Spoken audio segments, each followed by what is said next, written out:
Alright, so we have another book. That is a wonderful book from the Dolly Parton's Imagination Libraries where we got it. So that's what this edition is, and what the Imagination Library is a really great program sponsored by Dolly Parton, where if you are in the United States and you have a child between birth and age 5, you can sign up for a free book monthly.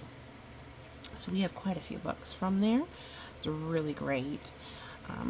So this one is Max and the Tag Along Moon by Floyd Cooper. Really like it. It's got some really great art. It's from Puffins. The Penguin Young Readers, Puffin Books, is the publisher. And it's got included in the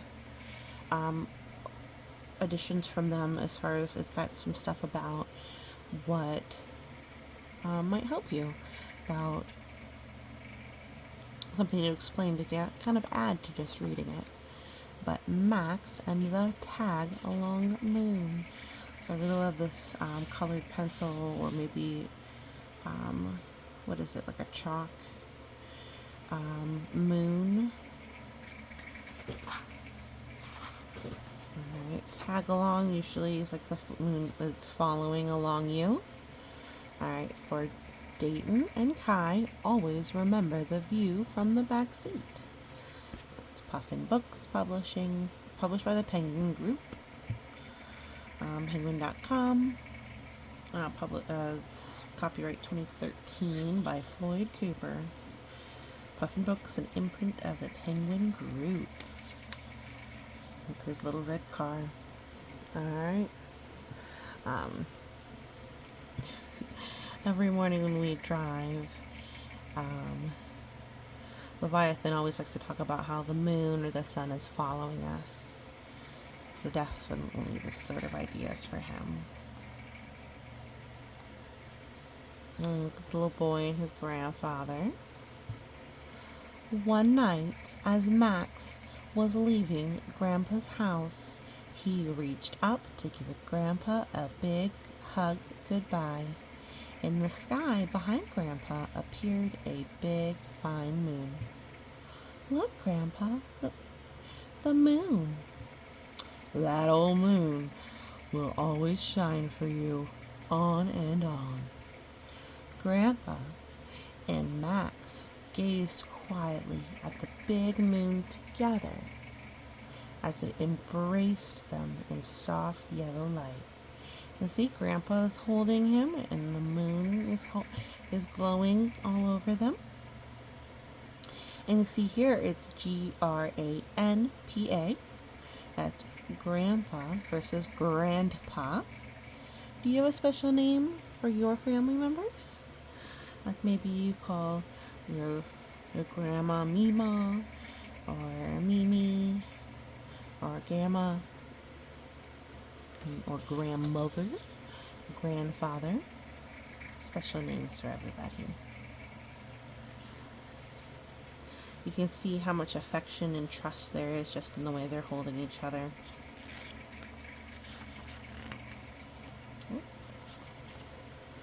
Alright. Oops. Max smiled at the moon and Grandpa, then climbed into the car. Bye-bye, Grandpa. Bye-bye, moon. As the car pulled away, Max kept his eyes on Grandpa until he disappeared from sight and all he saw was the moon. Max kept his eyes on that moon, waiting for it to disappear too. Alright. I think. Do you think the moon's going to disappear? What do you think? I don't think so. We'll see. Oh. The long ride home was swervy curvy, this way and that, all the way, and the moon seemed to tag along. Do you see what this is? This is the side view mirror of the car. Everything is swirly, curvy. There's the moon, still following along.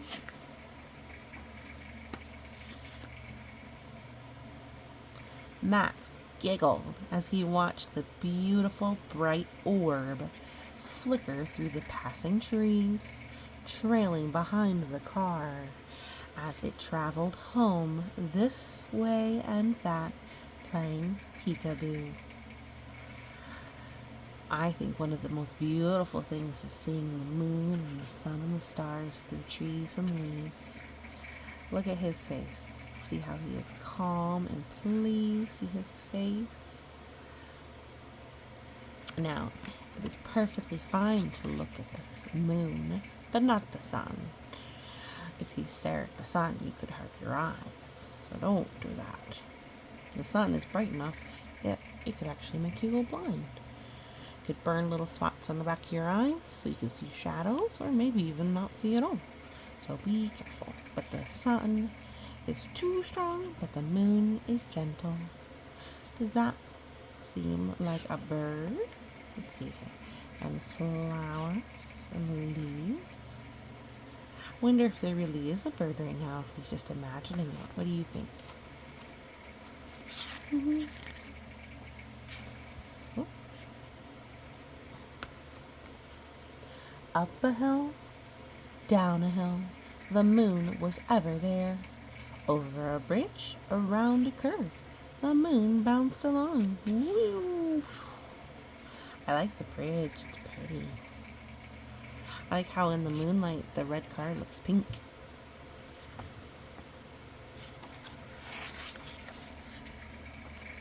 Pastels, that's what I was thinking.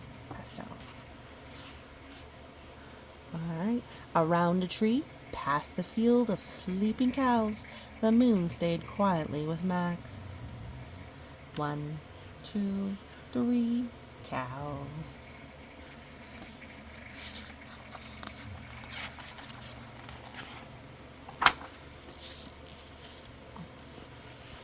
Through a small town with roundabout streets, Max gazed up as the moon kept up. Oh, there's a pretty fountain. Yep, there's the moon, big above the town. And roundabout.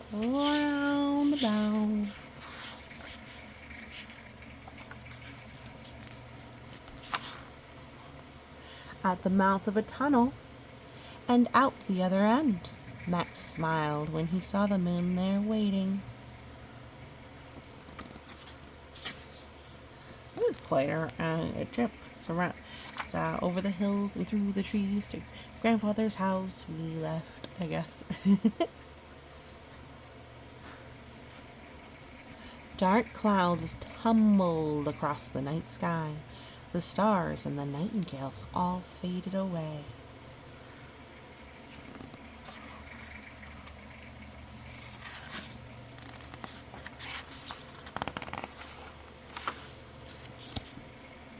Max searched the darkness and wondered, where is the moon?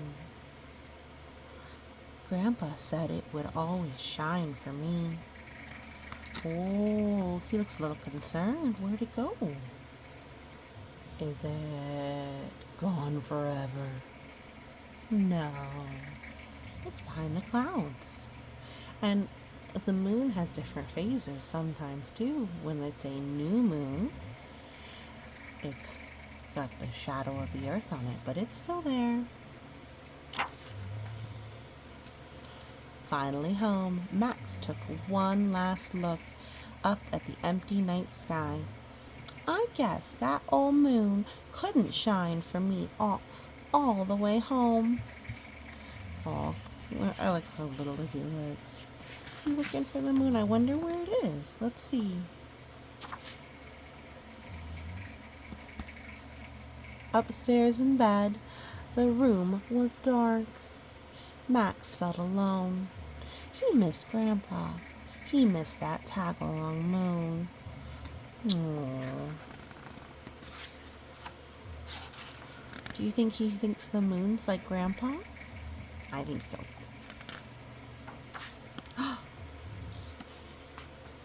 Then slowly, very slowly, Mac's bedroom began to fill with a soft yellow glow. Whoop. The clouds faded away and the moon peeked through. Oh, look, see? The moon was just behind a cloud. Or a couple of clouds. Max gazed up at that magic ball of light and thought about what Grandpa said. That old moon will always shine for me, on and on.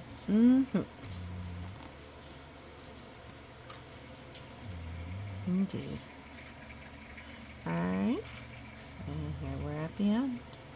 Max knew then that whenever he saw the moon, he would think of Grandpa, on and on.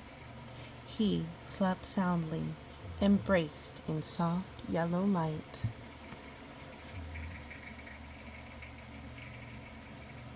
That's so sweet. Remember, you have worth and you are loved. And everything here can remind you of that. Like Max with his grandpa and the moon. Although things may be behind the clouds, they're still there and true. Thanks so much for listening, and you have a great day.